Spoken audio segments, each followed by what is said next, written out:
Go ahead, do it again. Good evening, everyone. There you go. Okay, there we go. All right, good evening, everyone. We're going to call the work session for December 1st, 2025 to order. We're going to stand for the Pledge of Allegiance.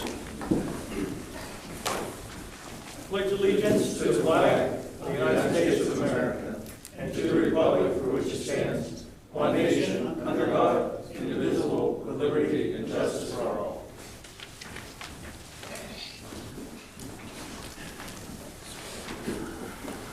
Okay, Mr. Sabosley, if you would, please. Okay, we're working on the agenda for the council meeting for December the 8th.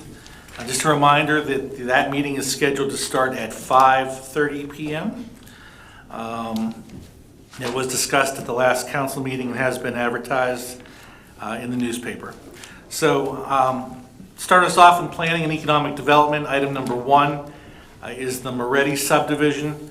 And last month, council had accepted this Moretti subdivision as complete. DJ, do you want to give us an update on where we stand with this? Sure, the project's ready for conditional approval. The two conditions being satisfaction of borough engineers' review comments, and also there was some sanitary sewage issues related to the existing system there. Allegheny County Health Department would have to sign off saying that everything's been corrected. Other than that, that's the same as the plan that you guys saw last month. Any discussions or questions? Okay, that'll be an agenda item. Okay, item number 2, and there's a typo on the agenda. There's actually an N, Mendel Final Subdivision and Waiver Request. We did talk about this last month. I know that Brian from FMG was here. I think we have another person from FMG hiding back there. Mr. Swearingen's here tonight. John, hello. So this is the subdivision along New Texas Road. DJ, do you have an update for us? Yep, this one's also in, basically this is a subdivision to create 3 new lots and then a remnant tract to the rear of like 31 acres, 32 acres. The 3 new lots are going to be custom homes. So rather than doing for like a typical subdivision you of a larger nature, you might do stormwater bays and things like that. In this case, because they don't know the size of the homes or when those homes would actually be constructed, they're including a request for a waiver to the stormwater requirement, where they will do the stormwater on a lot-by-lot basis as they build these 3 lots into the future. That way, the on-lot system will be owned and maintained by that individual lot owner, and it'll also prevent them from, say, oversizing a stormwater basin for like a potential max build should the new homes in the future be smaller. So DJ, all these homes will front New Texas. They'll all have their own HOP permits from the state? That's correct, yeah. Everything, basically what you guys are approving is paper subdivision to create the lots. All the development aspect will happen on a lot-by-lot basis, so there won't be a conventional house bench or anything like that you would typically see in a larger plan. You said this is all New Texas? Yeah, so back in 2017, I think the owners of the cemetery came to the borough and had received preliminary approval for a subdivision. I think this is right across from Autumn Ridge, just up from where Skip Taylor lives. And for some reason or another, that plan didn't pan out, so they came back with somewhat of a different plan. I think the old plan had a private road that sort of veered off to the back of these properties. So a little different approach here with this subdivision, but it looks like they're ready to go. DJ, was that prior subdivision? Did it have more lots? I think it had 6 or 7 lots, maybe. I think 5, John, if I'm correct, 5 lots originally, where now there's just 3 and then the remnant piece. Yeah, 5 lots with the remainder, so total 6. Hit that button, the green button. Sorry. Technology. Yeah, so it was 5 lots with the remainder. Yeah, and just as a side note, I'm not sure if you guys are aware that we did receive the planning module approval today. Okay. Sam did get that directly to him, so Okay. that's another box we can check. Okay, any further discussion or questions? None? Okay, agenda item. Thank you. Thank you. Item number 3, Old World Industries. It seems like Old World Industries has been on our agenda for a number of months now, I think because it has. So I think last month, council had approved the preliminary/final land development plan, which was given conditional approval. One of the issues that needed to be straightened out was the parking issue at this location. The ordinance allows for a parking needs analysis. DJ, can you tell us about this analysis? Sure. Basically, our zoning ordinance, based on similar uses, they'd be required to have 279 parking stalls. At their absolute max use, all shifts there, they only need 98 spaces. So they've submitted this parking needs analysis to justify their need for 98 spaces versus the 279 that would be typically required for a development of this nature. They actually are proposing one additional stall. They have 99 proposed stalls with their current layout. So they're actually one more than what their parking needs analysis says that they would ever need on this site at one time. So our engineers reviewed it and they concur with the estimate and the data that was supporting that to go with it. And it's basically, to simplify it, some uses would be like a large warehouse, large box store, but it's full of equipment rather than people. So that would justify why you'd have less parking need for this. So that's the general summary of it. So they're going from 202 additional stalls to 22? Yeah, total, including what they have now, plus what they would be required, would be 279. They're proposing 99. So they're gonna add 22 more. No, I'm sorry. Yeah, you're correct. Is anyone here from Old World? No? So DJ, the number that you come up with for the required number of spaces, is that based on square footage? Yeah, our ordinance, most of the ordinance that we have is written based on square footage, and it's gross square footage. So if you have large tanks inside of these buildings, large pipe galleries, it eats up that square footage. And of course, it's not like say an old-fashioned assembly line where you have people standing side by side that you would need all that extra parking. So if they add 6 more jobs, they're not gonna have enough parking spaces? They would have to come back in for another approval to expand the parking lot, basically another land development approval. But judging how the trend seems to be, I would doubt that they would come in needing more. I think even at the 99, they're saying that's absolute It's max. one more than they need at this time. Yeah, but they're saying, I'm a little concerned. They're going from having to put 202 in to 22. That's a big difference. I mean, I understand the equipment, they don't need 200 spots, but like maybe 50? I mean, I wish someone was here that I could talk to them. I just see if they're already using 77 and they're gonna use 22 more, that's 98. So they're putting one additional stall in. It's not making sense to me. so I can read, they submitted a paragraph. So their paragraph says the current plant operation has a shift staff of 49 employees for first shift, 7 a.m. to 3:15, 14 employees for the second shift, 3:15 to 11:30, for a total 63 at shift change. Currently, there's at least 77 stalls throughout their existing site. The proposed expansion anticipates an additional 20 employees per shift and 15 for, it says per shift, so I'm assuming that's first shift, and 15 for the second shift. This would place a maximum parking need of 98 stalls at shift change.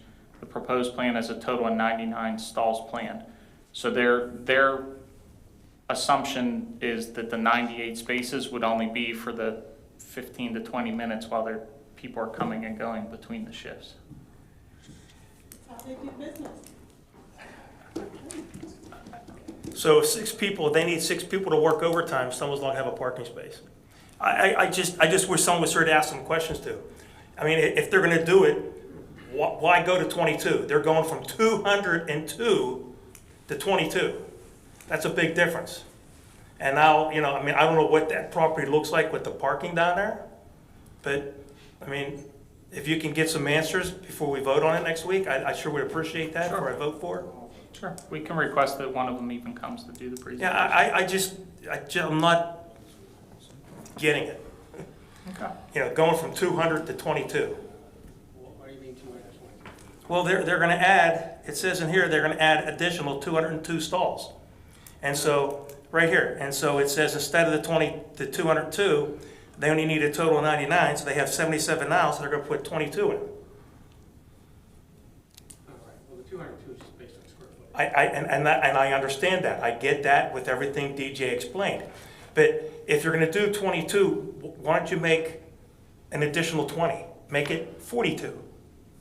Because now, like I said, I'm not familiar with the general, where it's located. So if 6 people decide or need to work overtime, now you have 6 too many spaces, and now is that gonna create a problem if a fire truck or an ambulance has to get in? I don't know the physical, you know, design of it. It's just a question. Like I said, if they were going from 100 to 50, that's okay. But go from 202 to 22, I just makes me raise my question. Any other questions or comments? All right, I say we make, go ahead. Yeah, I just wanted to point out too, we also informed them that if they would, you know, break their promise and start parking on the grass or wherever, you know, we would come back at them and, you know, make, as DJ said, go back to their planning and stuff. I don't want to become the parking police. Right. But my concern is if they're going to be completely filled and something happens, a police cars, an explosion, they're working with chemicals down there. Right. Okay? No, We that's just a fair okay, point. they're gonna start making, they make antifreeze, they're gonna start making some other stuff. You know, Okay. if 6 people work overtime, now they have 5 too many cars, and is that gonna, are they gonna block somewhere? You know, like, if I'm the last guy in, am I gonna park all the way at the furthest end, or am I gonna try to get closer because I'm running late? Right. Just some safety concerns. Yeah, Yeah. we'll bring it up to them. Okay, We'll look yeah, at it. I'd appreciate that. Any other comments or questions? Okay, we'll make an agenda item with the information they provide. Okay, moving on to item number 4, 2025 home demolition bid award. If you remember, council did have a public hearing back in July of this year for 3 properties, actually 4 properties. We did bid out through KU Resources those 3 properties for demolition. Charlie, you opened the bids today, and I think Yeah, the low bid was $27,800. And I think you have the bid tab in your iPads there. To Luderman Excavating. We did receive 2 other bids, one for $33,500 and another for $48,000. So this is something that we budget for every year. This is an ongoing program that we have. So council is recommending that based on you guys confirmed the math in the bids, yes, we did. Yeah. so that that contract be awarded to Luderman at their bid price of $27,800. Questions or comments? Okay, agenda item.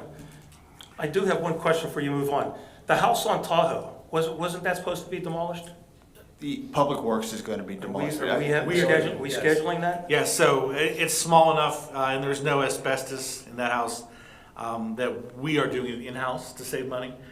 So it is scheduled, and now that today is our first day on shifts, you know, we will be looking for things to get done. So yes, we're hoping in the month of December, before it gets I'm too sure cold. those neighbors will be happy to see that.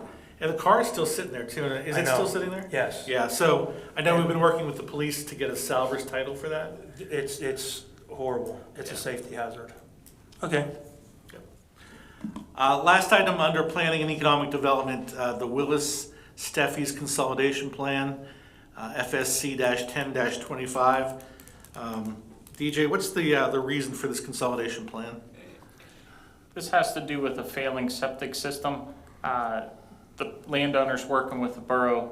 Basically, the septic system would be located across a property line on a vacant piece of property.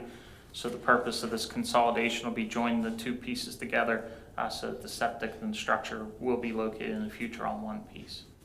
And again, this is just to be accepted as complete at this month's meeting. Any questions or comments? Okay, agenda item. Moving to personnel and management, item number 6, Plum Boro / Plum Library leased with Allegheny Foothills. This has been going on for a number of years now, 3 or 4 since the borough took over the Plum Library. We do have a lease, an annual lease with Allegheny Foothills. Honestly, this is negotiated, and the management of the library has negotiated this with our supervision over the last few years with Foothills. There is no change from the 2025 lease, so this is for 2026. As part of the lease, the Foothills Association agrees to have certain office hours, do certain programming at the library, and they make a donation of $1,000 to the library. So no changes in the terms of the lease for next year, and the Foothills Association has agreed to it, and we're asking the council put this on their agenda for approval. Questions or comments? Okay, agenda item. Item number 7, which is the second item in personnel and management, the In Plum magazine. So the In Plum magazine you see gets delivered to your house 4 times a year. We are just finishing a contract with the In Plum or In Community magazine people. They're now proposing, which is similar to what we just finished, a 2-year or a 1-year contract for 2026, which gives us the right, the sole right to extend into 2027 if need be. The price is remaining the same. There's no increase in the price for that, so it's $2,760 per quarter or $11,040 per year. That money does appear in our 2026 budget. So when you look at it for the last 2 years and then 2 years coming, the price will not have increased at all. So staff is recommending that that be put on the agenda for consideration. Comments, questions? Okay, agenda item.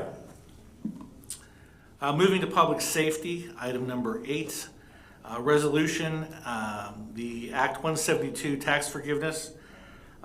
So Act 172 of 2016 allows municipalities to adopt an earned income tax credit for volunteers, so volunteer firefighters in this case. Plum's been doing this for a number of years. Every year the fire departments are required to send their information to our finance department. Mike Whitico puts that information together and presents it to council. So this must be approved by the end of the year so we can forward it to Keystone Collections so they have the information on the tax credits. So we have received the information from all 4 fire departments, and the information is in your packet for you, and we're recommending that you consider that at your meeting next Monday.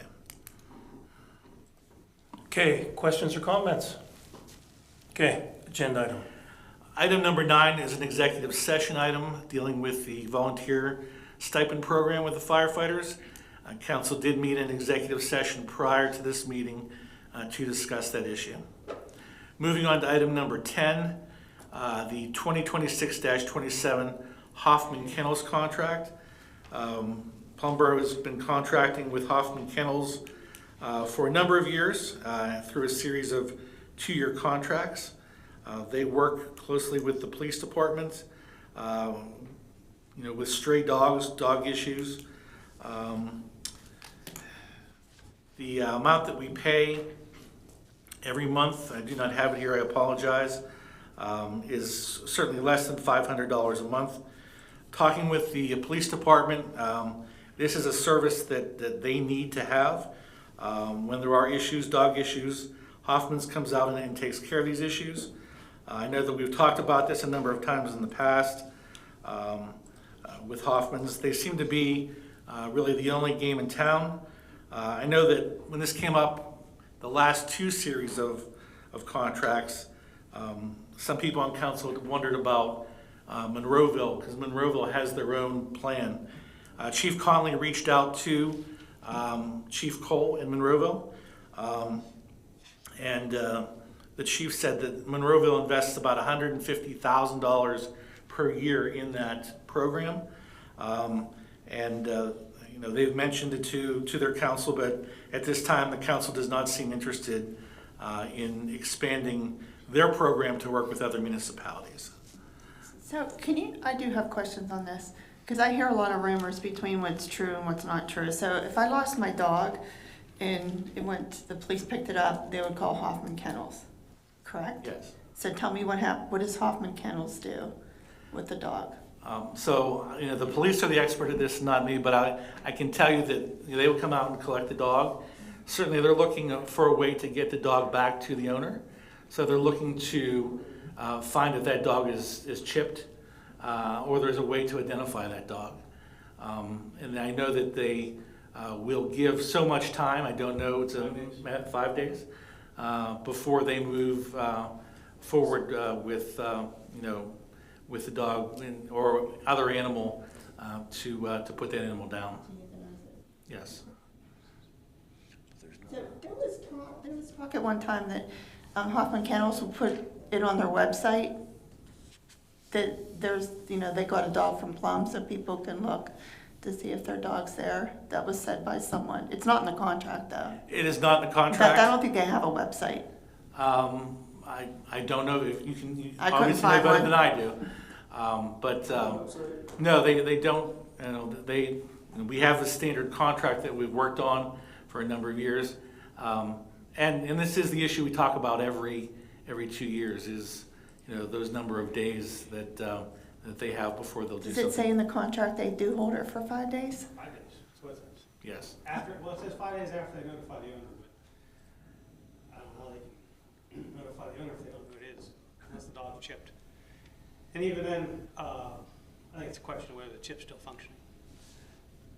I know when I picked up my dog here like 10 years ago, they didn't even have a chip reader. Did anyone else put in for the contract? That's the problem. No, there's no one else out. That's So the we one did not first go, we did not go out and request bids for this. Because I do see that they are open daylight until 4 p.m. Monday through Friday, closed Saturday and Sundays. So I'm sure if they were open Saturday and Sundays, would be charged more. Correct, and I think if you look at the contract, there's an additional charge for them to come out after hours. So, $120.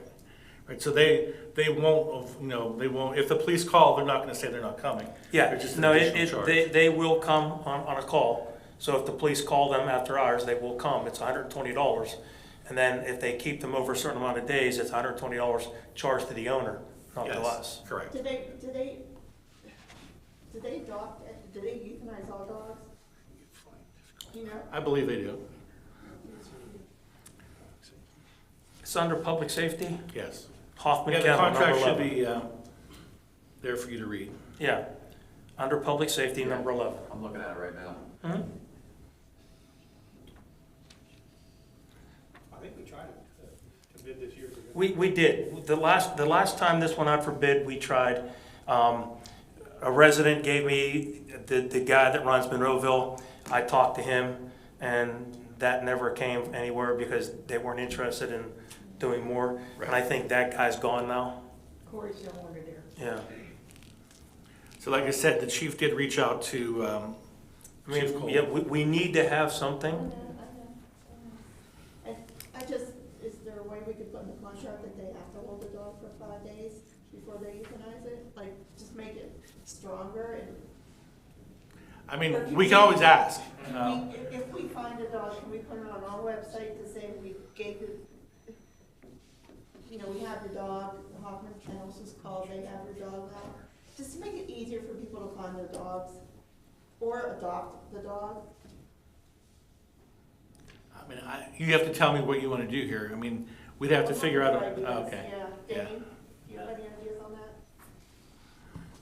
We can certainly talk to Hoffman Kennel. We're trying to incorporate some of these things into the contract renewal. So we can just talk to them, see what they think is feasible, and report back to council, I would say. Well, and I think we need to ask if they have a machine that can read a chip.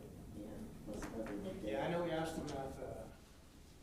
either 2 years ago or 2 years before that, Yeah, because it always comes up. And at one point, they did say they had a reader. yes. Sometime in the research. The last time we did it, I remember them saying that, but I think we need to verify that they have a chip reading machine. It works. Make sure it works. Yeah, Oh, they yeah. didn't have one originally. but- Because the chip can move from like one part of the dog to another. My problem with what you're just saying, like they charge us Come up and speak at the mic, please.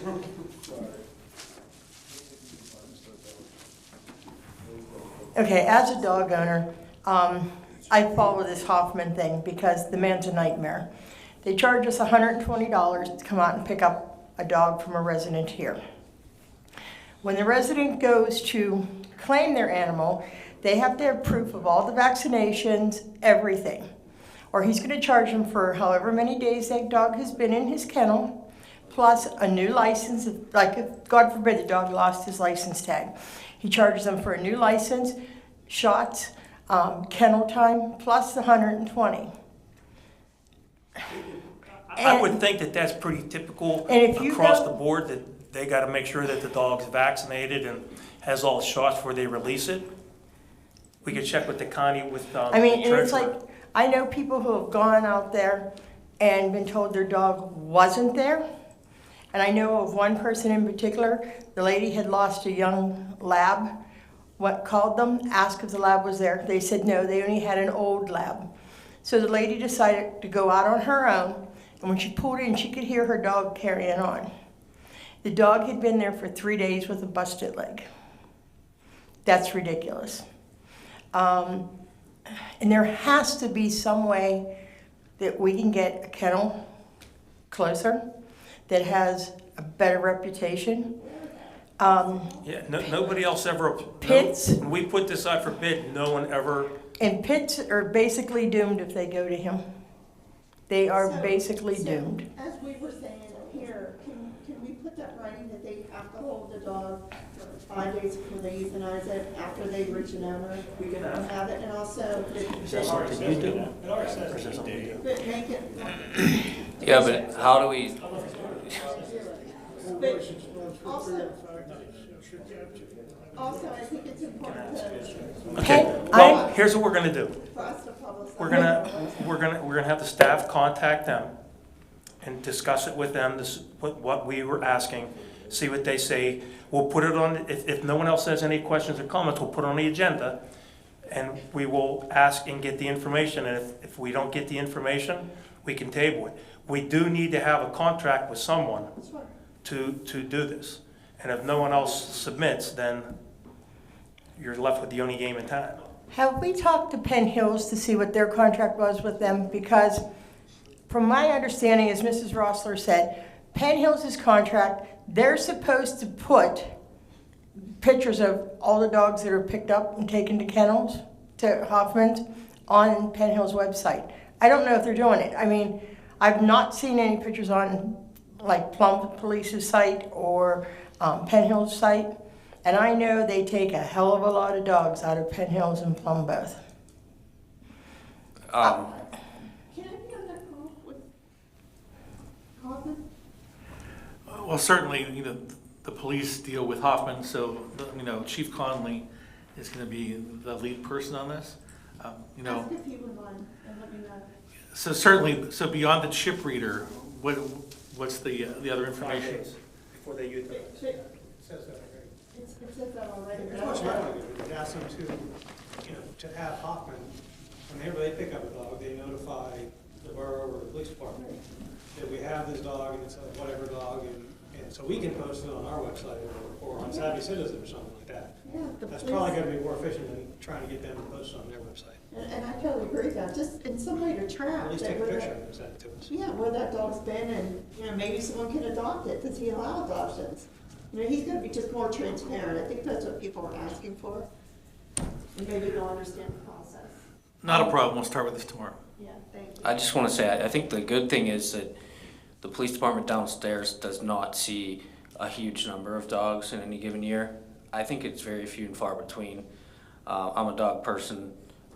You mentioned website. I don't know if you actually mean Facebook, I'm not sure, but anytime that one comes in downstairs, they do put it on the Plum Police Facebook, to which we share on the Plum Boro main page, and we try to circulate that as fast as possible. So, I mean, our police officers have enough to do in this borough.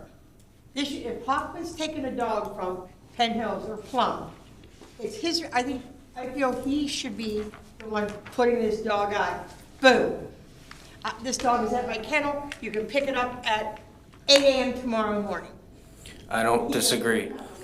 And if you look up Hoffman's address, I don't know if any of you have, and what he gives you as an address, it's an open field. It's not even showing a kennel. It's not transparent. I mean, there's a reuniting animal site. It's all over Facebook. If we could even get him to post on there, you know, it would be some help. Okay, any other comments or questions? So the staff will reach out and try to get some answers. We'll put it on the agenda for now, and if need be, if we don't feel comfortable voting for it, we can always table it. Okay, so right now it will be an agenda item.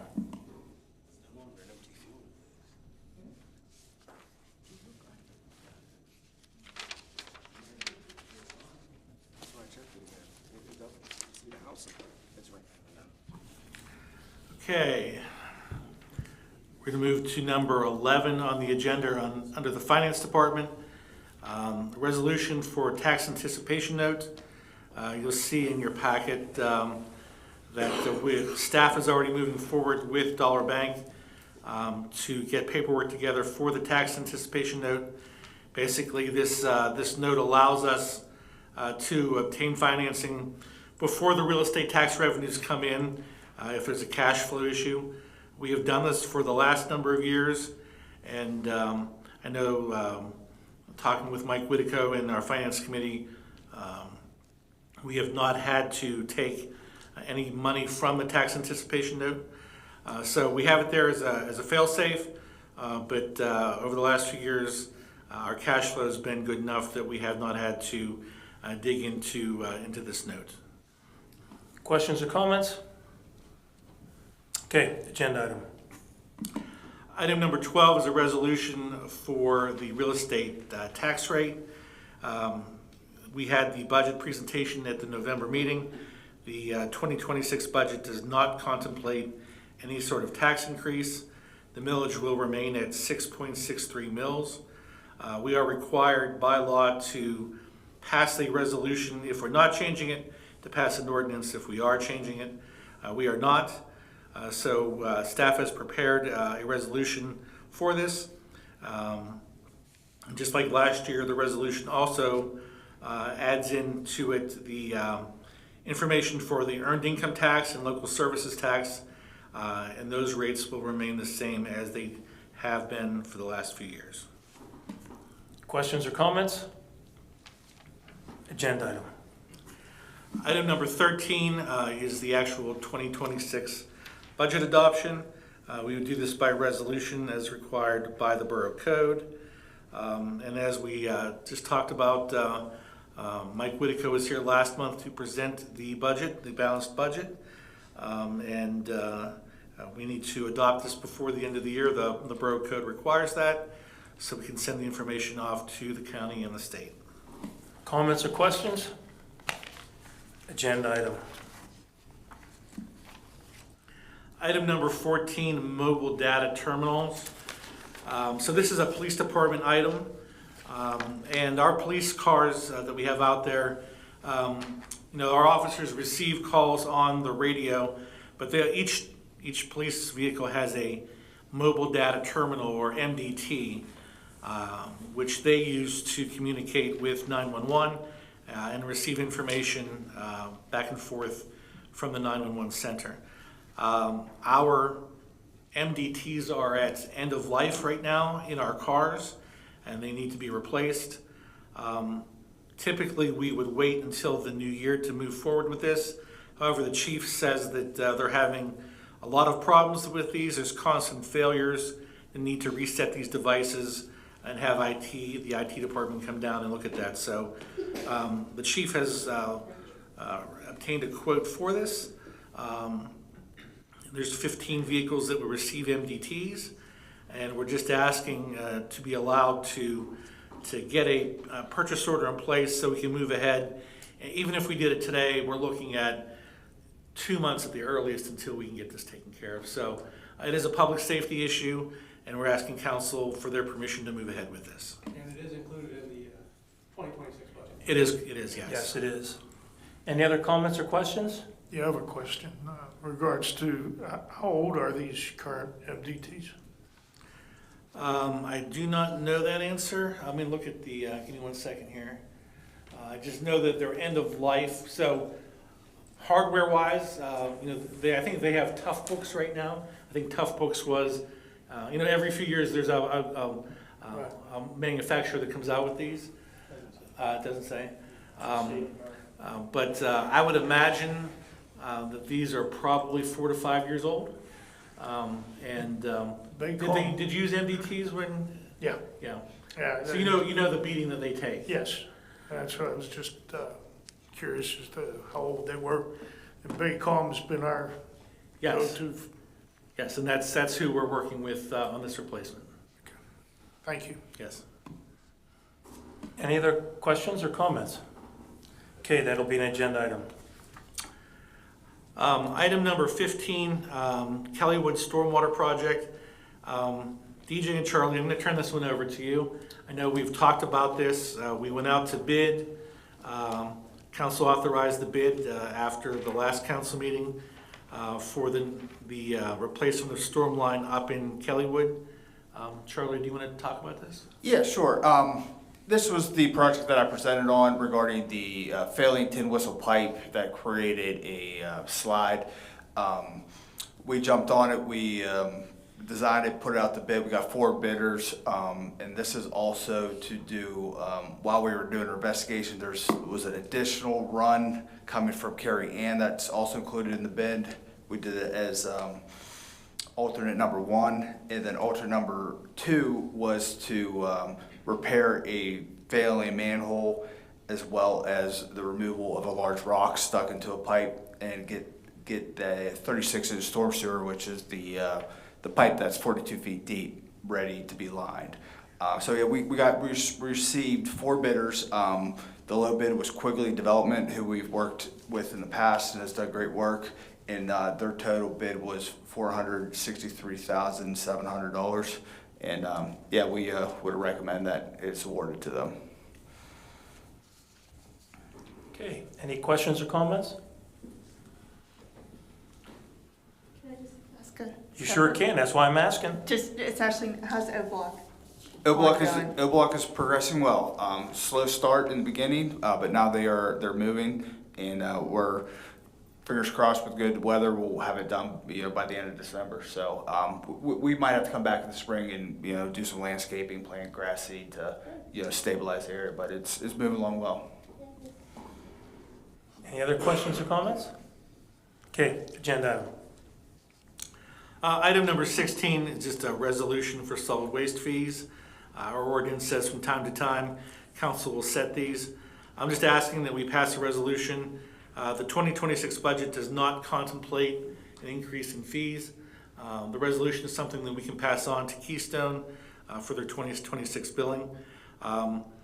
The fee is going up 3% starting in June of 2026. So we were able to absorb that increase and keep the price for 2026 constant with what we have in 2025. And the senior discount, you applied for that in January. Well, we've been taking senior discount applications ever since the last billing started with Keystone. We have slips up at the senior center. We have them here at our windows out in the lobby. You have until the end of January to submit your application. Otherwise, you have to wait another year until that happens. And to be honest, for 2027, I might as well say it now, we're going to move that deadline up to the end of, so December 31st, 2026, so we can try and get the bills out a little bit earlier. Last year was our first year with Keystone. We had this issue with people who for some reason didn't know about the senior discount, or they thought they didn't have it, but they did have it. Back then, we established this date of the end of January 2026, and like I said, we're going to propose moving that back for 2027, but there's still another 2 months to sign up for that. We need to take those slips, make them part of our database that we ship over to Keystone for the 2026 billing. And how do you confirm that you are getting the senior discount? Well, you will submit it. Well, you can call us. We can help you find out if you're already on the list.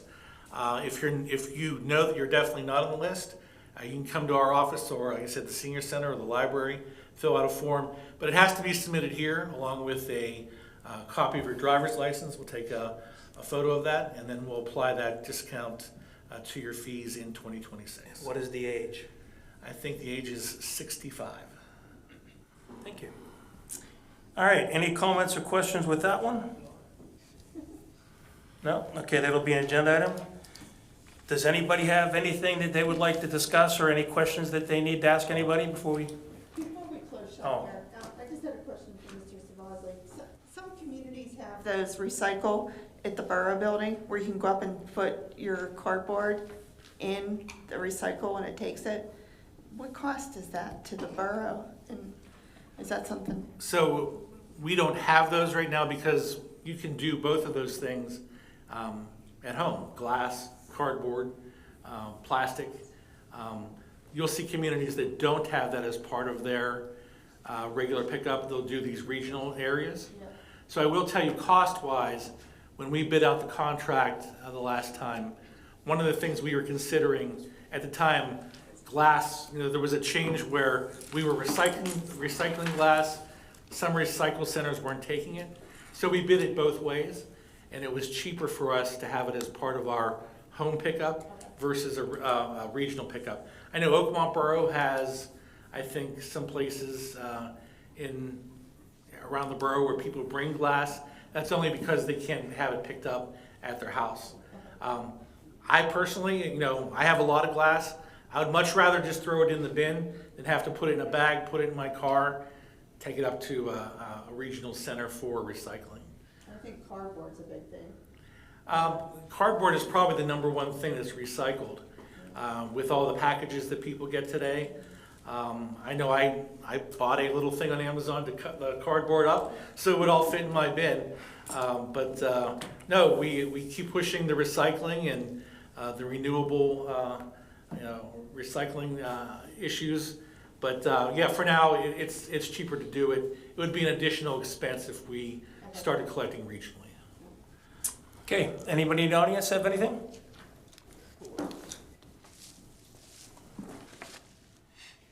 My name was John Swets. I was with Scheffler & Company concerning the More Ready subdivision plan. Sorry if I was out of order here, but I just wanted to, one of your comments was about resolving the engineer's comments for the subdivision plan. We had already sent along the electronic copies, and I just wanted to know if I would be able to pass the borough manager or assistant manager the hard copies of said plan, and if and when the meeting minutes are available online, how long that until they become available. So you're saying you have the signed plan with you? Or this is just your update, this is your correspondence? Yeah, this revised plan should resolve all of the... Sure. If you just want to give it to Mr. Housley, we're happy to take a look at it. I think that I did see in the file your most recent correspondence to the KU Resources letter. But as Mr. Housley said, I think one of the issues that we're looking at there is the gray water issue that's been identified, and we're working with Allegheny County, waiting for them to try and resolve that issue. Yeah, I sort of can't speak to that. I'll circle back and speak Sure. with the owner about that, but... No, we're happy to take your drawing. Yeah, at least in terms of our portion of the plan, so. Understood. So how long does it take for us to get the minutes up online for this meeting? For tonight's meeting? Well, we don't have minutes from tonight's meeting. Oh, okay.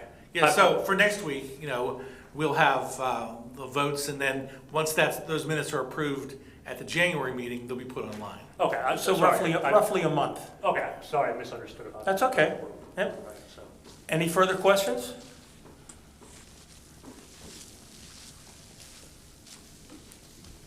Excuse me. Good evening, Plum Council. My name is Bob Prokopic, 30-plus year Plum resident, 20 years plus at 309 Rep Road. Fun fact for all of you Plum folks, I believe it's maybe not proven, but I am the only two-time Sugar Plum Christmas house decoration champ, back to back. I won at one house, moved to the second house, and won that one. So there you go. Harry knows my story. But the purpose of my visit today is just to perhaps understand and protect my interests. There's some activity to the left of my property, and I just want to make sure that I do have some good resources in the borough, but I just want to make sure that everything is above board on the property moving next to my property again at 309 Rep Road. I have no information. I know nothing about it. Have you talked to our community development department? Well, I thought it was an agenda item today. So the subdivision, yes. You're talking about what this gentleman was just talking about, the Moretti subdivision. I believe that's correct. Okay, so what activity are you talking about? Well, I just want to make sure, what's going on and how that property is prepared for final sale protects my interests as a resident of Plum. Right. Period. Right, so I think what's in front of us tonight is the actual subdivision. We're not involved with the sale of the property. I think that the subdivision is being done, I think you are right, for the sale of the property. That was included in their narrative. So really, once we approve it, we're not involved in the sale other than doing an occupancy permit of the property when we're notified by the closing company. So if you have certain concerns about something that you think is going on that isn't above board, we'd encourage you to let us know. And maybe that's not even the case. You just are here to see what's going on. Yeah. That's absolutely true. Yeah. I have been involved with my neighbors that are doing this, and I've been less than impressed of their performance so far, and that's what's causing my concern going forward. Sure. So as far as the subdivision plan is concerned, this plan, like any other plan that comes before us, is reviewed by KU Resources and Mr. Prokopic. So we follow the rules of our subdivision ordinance. We follow the rules of Allegheny County's subdivision ordinance. So as far as the subdivision is concerned, it will be above board. This is an unusual project for us in that we have this complaint about the gray water ponding on the property, not being disposed of. So that's why we reached out to Allegheny County. And I think someone else, another resident, did reach out to the county or the DEP about this issue. So we want to make sure this is taken care of before we finalize the subdivision. I apologize. Did you say it's a normal procedure or unusual? It's not a normal, yeah. So the gray water, this issue with gray water is, I've been here 10 years. It's probably the first one I've seen where we've had an active complaint during the subdivision process. So it certainly is not normal. That's just my purpose for being there. I appreciate your time. Sure. Anything else? Okay, a motion to adjourn? Motion on the floor by Ms. Rossler. Do I have a second? Second by Mr. Purcell. All those in favor? We are adjourned. You got that two-time Sugar Plum champ in the notes. I would give a lot for that. I got him in my garage. I'll be happy to show him. I have the proof.